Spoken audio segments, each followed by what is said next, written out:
రొయ్యే రాజు కార్యక్రమాన్ని వీక్షిస్తున్న ఆక్వా రైతులకి నా నమస్కారం. నా పేరు doctor Suresh Babu, assistant professor.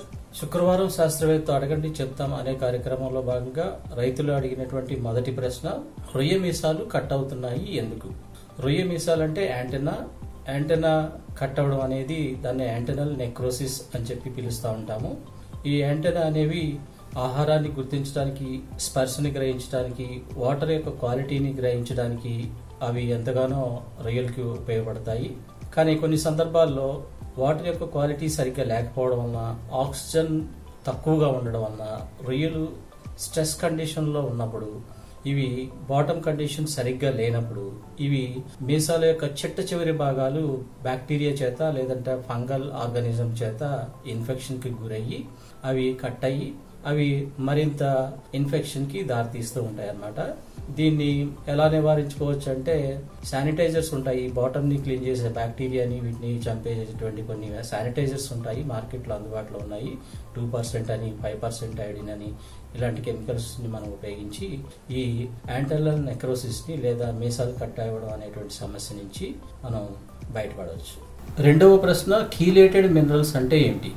Minerals ని కీలేషన్ అనే ప్రక్రియ ద్వారా వేరొక మాలిక్యూల్స్ తో లేదంటే అమైనో యాసిడ్స్ తో అనుసంధానం చేసిన కెమికల్స్ ని, మినరల్స్ ని కీలేటెడ్ మినరల్స్ అని చెప్పేసి అంటారు.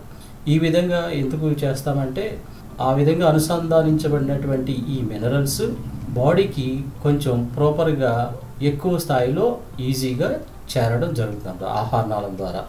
ఉదాహరణకి జింక్ గ్లైసినేట్ అనేటువంటి జింక్ ని గ్లైసిన్ తో అనుసంధానం చేయడం ద్వారా జింక్ గ్లైసినేట్ ఇది ఆహారం ద్వారా మనం రొయ్యలకి సప్లై చేసినట్టయితే ఈ జింక్ అనేటువంటి కెమికల్ బాడీకి ఈజీగా అందుతుంది అనమాట. ఎక్కువ స్థాయిలో, అనుకున్న స్థాయిలో బాడీకి రీచ్ అయ్యి ఆ జింక్ ద్వారా కలిగేటువంటి లాభాన్ని రొయ్యలకి చేరేలా చేస్తుంది అనమాట. సో ఇలా కాపర్ కానీ, తర్వాత కాల్షియం కానీ, తర్వాత మ్యాంగనీస్ కానీ, తర్వాత ఐరన్ కానీ, సిలీనియం కానీ, ఇలాంటి రకరకాల మినరల్స్ ఉన్నాయి. వీటన్నిటిని కూడా చీలేషన్ అనేటువంటి ప్రక్రియ ద్వారా చీలేటెడ్ మినరల్స్గా మార్చి ఆహారం ద్వారా అందించినట్టయితే ఇవి రొయ్యల యొక్క బాడీకి ఈజీగా అందడం, కావాల్సిన స్థాయిలో అందడం జరుగుతుంది.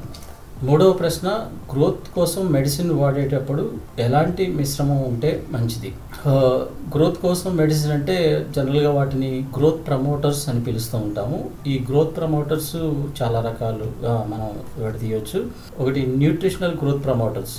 ఇవి విటమిన్స్, మినరల్స్, తర్వాత ఎసెన్షియల్ అమినో యాసిడ్స్, ఫ్యాటీ యాసిడ్స్తో కూడి ఉంటాయి. ఇవి ప్రాపర్ స్థాయిలో ఉన్నాయా లేదా అదొకటి ఇంపార్టెంట్.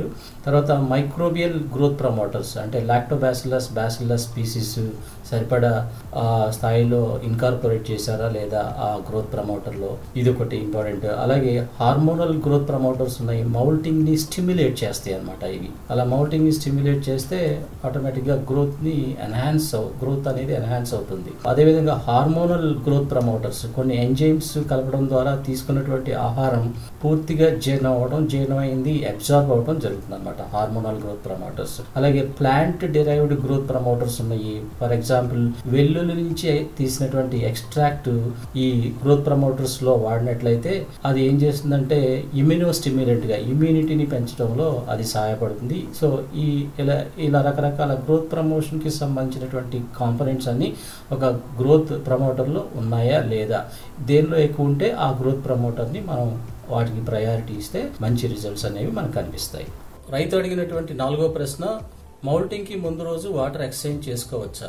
జనరల్ గా వాటర్ ఎక్స్చేంజ్ 10% నుంచి 20% వరకు వాటర్ ని మనం బాటమ్ కండిషన్ బాగున్నప్పుడు, బాటమ్ యొక్క వాటర్ సరిగ్గా లేనప్పుడు బాటమ్ లో నుంచి కొంత 10 to 20% వాటర్ ని బయటికి తీసి మళ్ళీ ఫ్రెష్ వాటర్ అనేది పంప్ చేసుకోవడం అనేది ఒక ప్రాక్టీస్, పీరియాడికల్ గా చేసేటువంటి ఒక ప్రాక్టీస్.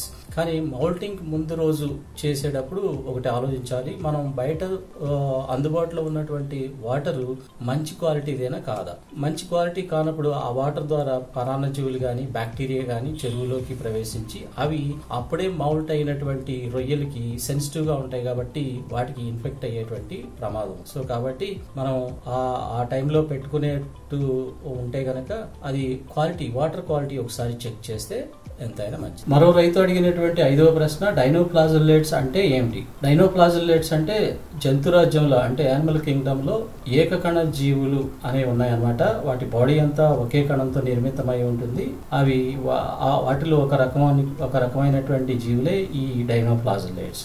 ఇవి మెరైన్ వాటర్లోను బ్రాకిష్ వాటర్లోను ఎక్కువగా గమనిస్తూ ఉంటాము. ఇవి బాగా పెరిగిపోవడం వల్ల వాటర్లో మనం వాటర్కి ఒక మెరుపు అంటే ఇవి ఎందుకంటే ఇవి బయోలిమినెసెన్స్ అనేటువంటి ఒక లైట్ని ఇవి విడుదల చేస్తూ ఉంటాయి. అందువల్ల ఇవి ఎక్కువగా పెరిగితే కనుక ఆ వాటర్ కొంచెం లైట్ మెరుస్తూ ఉన్నట్టు మనకు అనిపిస్తూ ఉంటుందన్నమాట. ఇవి అధికంగా పెరగడం వలన వాటర్లో ఆక్సిజన్ ప్రాబ్లం వచ్చేటువంటి అవకాశం ఉంటుంది. సో ఆక్సిజన్ వినియోగించుకోవడంలో ఇవి ఒక రొయ్యలకి ఇవి కాంపిటేటర్స్ అన్నమాట. సో అంతేవిధంగా ఇవి డెడ్ అయిపోవడం ద్వారా బాటంలో ఆర్గానిక్ మ్యాటర్ కూడా ఎక్కువ పెరిగిపోతుంది.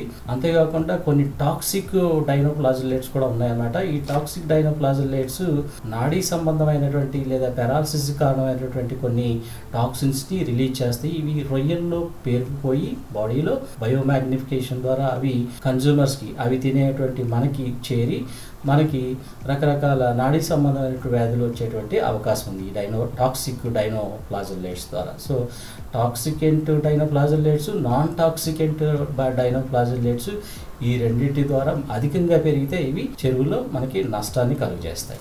మన రొయ్యరాజు యాప్ని డౌన్లోడ్ చేసుకొని లబ్ధి పొందండి.